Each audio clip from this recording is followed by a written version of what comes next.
வேலூர்ல பெண்ணுக்காகவே ஒரு கொலை நடந்திருக்கு. கடந்த 2 நாட்களாகவே அதிர்ச்சியும், பரபரப்பையும் இந்த சம்பவம் தந்து வரும் நிலையில போலீசாரின் விசாரணை தொடர்ந்து நடந்து வருது.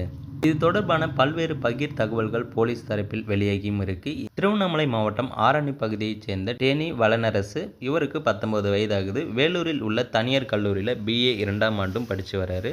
காலேஜ் அருகே சாய்ந்தாபுரத்தில் நண்பர்களுடன் வாடகை வீட்டில் தங்கியிருந்திருக்காரு.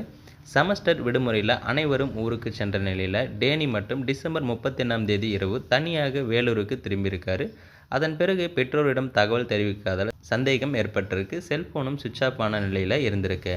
நண்பர்களிடம் விசாரித்த போது முரணான தகவல்கள் கிடைத்திருக்கு. இதனால் பெற்றோர் போலீஸில் புகாரும் அளிச்சிருக்காங்க. விசாரணையில் கிஷோர் கண்ணன் மீது சந்தேகமும் எழுந்திருக்கு. டேனிக்கும் நண்பர்களுக்கும் ஒரே பெண்ணை காதலிப்பதில் முன்விரோதம் இருந்திருக்கு. அதன் காரணமாக டேனியை கொலை செய்யவும் திட்டமிட்டிருக்காங்க. புத்தாண்டு தினம் அனைவரும் மது அருந்திருக்காங்க. போதையில் இருந்த டேனியை இரும்பு கம்பியால் தாக்கியும் இருக்காங்க. கழுத்தை இறுக்கி கொலை செய்ததாக போலீஸில் தெரிவிச்சிருக்காங்க.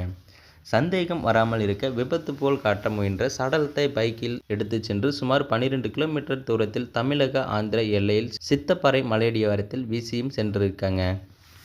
இந்த சம்பவம் குறித்து போலீஸ் தரப்பில் மேலும் சில தகவல்களும் வெளியாகியிருக்கு. பிடிப்பட்ட கிஷோர் கண்ணன் போலீசின் ஆரம்பகட்ட விசாரணையில் முன்னுக்கு பின் முரணாகவே பதிலும் சொல்லியிருக்காரு.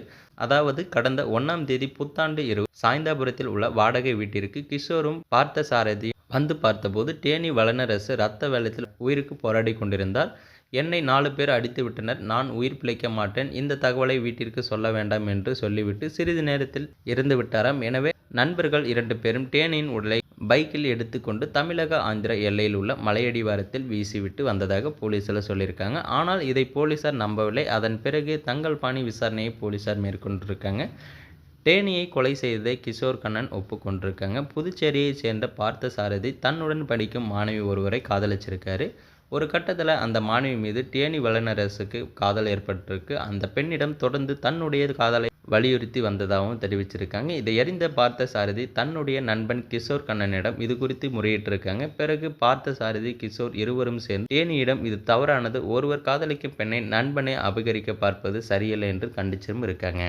ஆனாலும் டேனிக்கு அந்த பெண்ணை அதிகமாக பிடித்து விட்டதால் தன்னுடைய காதலை மாற்றிக்கொள்ளாமல் இருந்திருக்காங்க. எனவே தான் டேனியை தீர்த்து கட்ட நண்பர்கள் 2 பேரும் முடிவும் செஞ்சிருக்காங்க.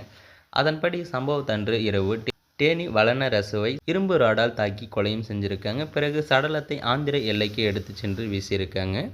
தற்போதைக்கு கிஷோர் மட்டுமே கைதாகியும் இருக்காரு. அவர் மட்டுமே மேற்கொண்ட தகவல்களையும் தெரிவிச்சிருக்காரு. கைது செய்யப்பட்ட கிஷோர் கண்ணன் போலீசார் வேலூர் சிறையில் அடைச்சிருக்காங்க. ஆனால் முக்கிய குற்றவாளி பார்த்தசாரதி மாயமாகியிருக்காரு. அவர் எங்கே இருக்கிறார் என்று தெரியவில்லை. அவரை தேடும் பணி தீவிரமாக நடைபெற்று வருகிறது.